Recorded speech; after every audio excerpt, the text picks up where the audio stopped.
안녕하세요. 텍스트라 연구소 양성훈 소장입니다. 저는 2006년부터 법인 컨설팅을 하고 있고요. 고객사는 160개사, 절세 금액은 약 1,000억 정도 됩니다.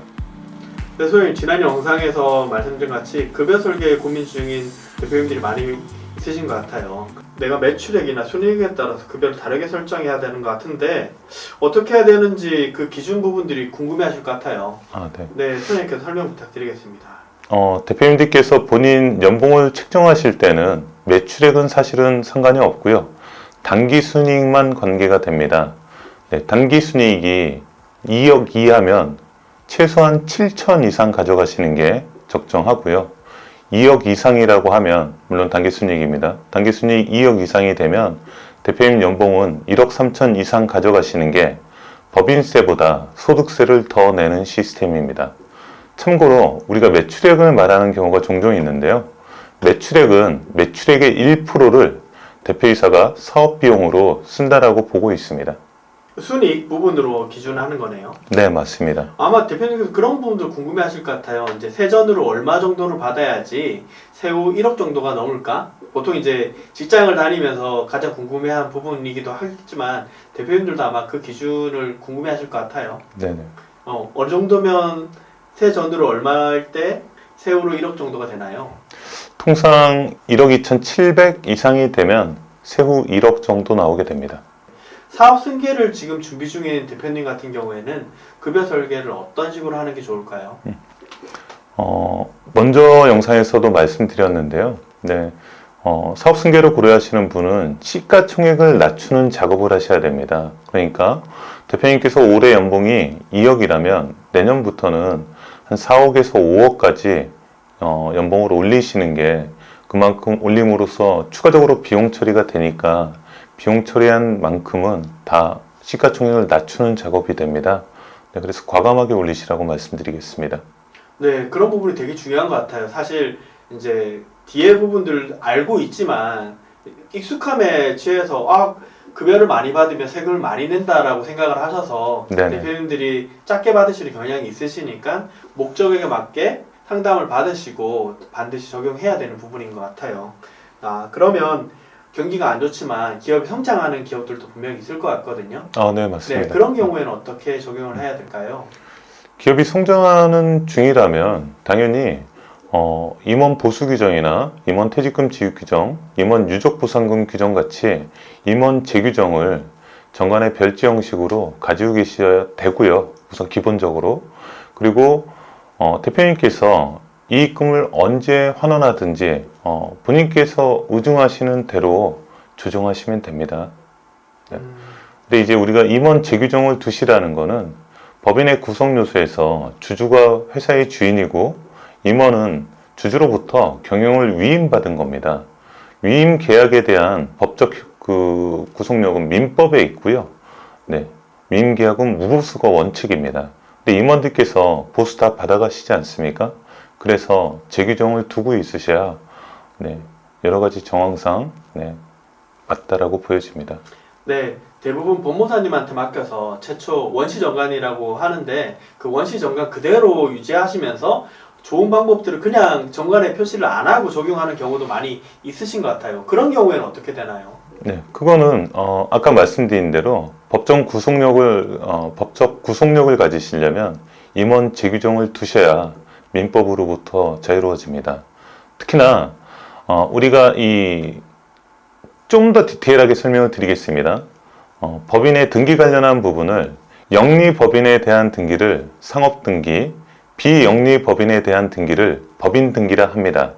상법은 935개 조문과 부칙으로 구성되어 있는데 이 등기법에서는 각각의 조문을 절대적 기재사항, 상대적 기재사항, 그리고 임의적 기재사항으로 구분하고 있습니다. 절대적 기재사항은 법인 설립 시에 8가지가 포함되고요. 상대적 기재사항은 상법 935개 조문 중에 약 45가지 정도가 해당하는데 상대적 기재사항은 선택했을 때 등기를 쳐야 되는 내용이 있고 실행했을 때 등기를 쳐야 되는 내용이 있고 선택을 해도 등기를 요하지 않는 내용이 있습니다. 이 상대적 기재사항 중에 임원 재규정은 네, 선택을 해도 등기를 요하지 않습니다.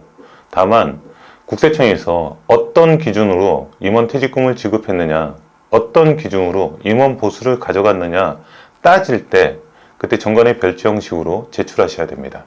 네. 아마 지금 급여 설계를 하시는 대표님들은 반드시 정관도 한번 살펴보셔야 될 것 같고요. 지금 영상을 보시는 대표님들 단순히 급여 설계뿐만 아니라 자기 상황에 따라 달라지기 때문에 반드시 상담을 전문가에게 받으신 뒤에 급여 설계를 하시는 것들을 권해드립니다. 사회자님 그러면 네. 어차피 설명을 드린 김에 네. 조금 더 세부적으로 좀 들어가겠습니다. 네. 임원의 보수는 정관의 별지 형식으로 보수 한도가 있더라도 원래는 주총 결의를 통해서 확정하는 겁니다. 근데 정관의 한도 금액까지 설정이 되어 있다면 그 한도 내에서는 주총 대신에 임원 보수 계약서로 가름할 수 있습니다. 업무를 또 간소화할 수 있는 부분이기 때문에 상당히 중요한 부분이네요. 맞습니다. 근데 이런 부분들을 모르면 또 일을 두 배로 해야 되니까 사실 로스가 상당한 거네요. 그렇죠. 네, 아무래도 이런 경험적인 그 디테일을 이야기를 해주셔서 대표님들이 큰 도움이 될 것 같고, 추가적으로 그 비과세 항목 부분들, 대표님 급여도 있지만 직원 관리할 때 절세되는 부분도 있잖아요. 그렇죠. 네, 비과세 항목 부분들도 말씀해 주시면 좋을 것 같아요. 일반적인 중소기업에서 임금 설계할 때 포함하는 비과세 급여 항목은 첫 번째 식대, 두 번째 차량 유지비, 세 번째 자녀 양육비, 네 번째 연구개발비 등이 있고요.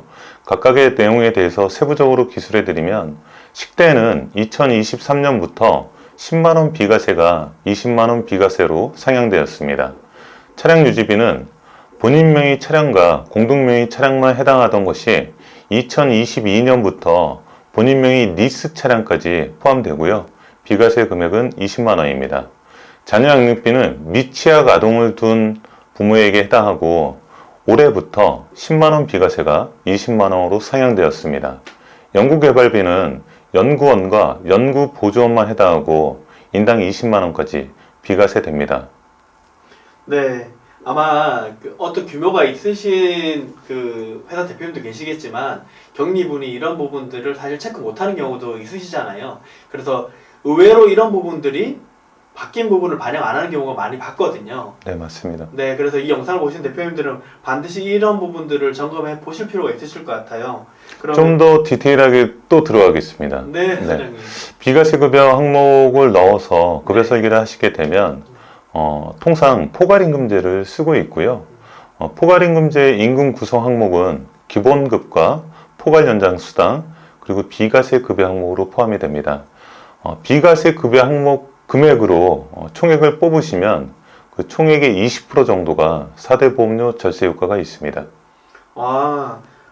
포괄임금제가 관리가 용이할 뿐만 아니라 추가적인 절세 효과도 생기는 거네요. 네, 거기에 비과세 급여 항목을 넣으니까요. 네. 다만 이제 기본급이 최저임금을 초과할 수 있도록 설계하시는 것을 권합니다. 이런 장점들이 있으면 반드시 주의해야 될 사항이 있을 것 같은데 어떤 부분들이 있을까요? 아직까지 포괄임금제가 위헌이라는 판결은 없습니다. 포괄임금제를 도입할 수 있는 경우는 대표자가 직원들의 출퇴근을 체크할 수 없는 근무 시스템을 갖고 있는 경우와 또 연장, 야간, 휴일 근로가 일정 부분 항상 포함되게 되면 포괄임금제를 쓸 수 있고요. 특히나 임직원의 근무의욕 고취를 목적으로 제수당 일정 부분 지급하는 회사들은 포괄임금제를 도입하는데 아무 문제가 없습니다. 근데 아마 업무 시간이 체크가 가능한 데는 또 포괄임금제를 하기면 안 되는 거네요. 그렇지도 않습니다. 말씀드린 대로 마지막에 임직원의 근무의욕 고취를 목적으로 일정 부분 제수당을 준다고 했지 않습니까? 네, 그러한 경우에도 포괄임금제를 도입할 수 있습니다. 엔드 조건이 아니라 OR 조건이네요. 네, 맞습니다. 이런 디테일 부분들을 사실 알고 있더라도 제대로 알고 있지 못하면 적용하기가 어려운 부분인 것 같아요. 당연합니다. 네. 정말 이제 급여 설계에 대해서 궁금하셨던 부분들을 소장님께서 이렇게 상세하게 설명해 주시고 정관 부분들 그리고 비과세 항목까지 자세하게 알려주셔서 대표님들이 연말에 아마 계획을 세우시는데 용이하실 것 같고, 마지막으로 소장님 이제 이 급여 설계는 어느 시기에 하셔야 되는지 대표님께 궁금해하실 것 같거든요. 그 부분 설명 부탁드리고 마무리 부탁드리겠습니다. 네. 임원의 보수계약서는 매년 3월에 작성하시는 겁니다. 본래 정기주총을 하면서 작성하시는 게 맞고요. 그래서 임원의 연봉 기준은 매년 4월 1일부터 익년 3월 31일까지 1년으로 설정하시면 되고요. 직원은 매년 1월 달 초에 연봉계약서를 쓰시면 되겠습니다. 네. 직원하고 임직원 부분들이 다른 부분들을 대표님께서 아마 인식을 하셔야 될 것 같고, 왜냐면 해가 바뀐다라고 이제 적용을 하는 대표님들도 전 봤거든요. 네, 맞습니다. 네, 근데 이제 대표님께 유리한 부분들 그리고 회사에 경영할 때 그 가이드를 사용하면 아마 회사에 큰 도움이 되실 것 같습니다. 네.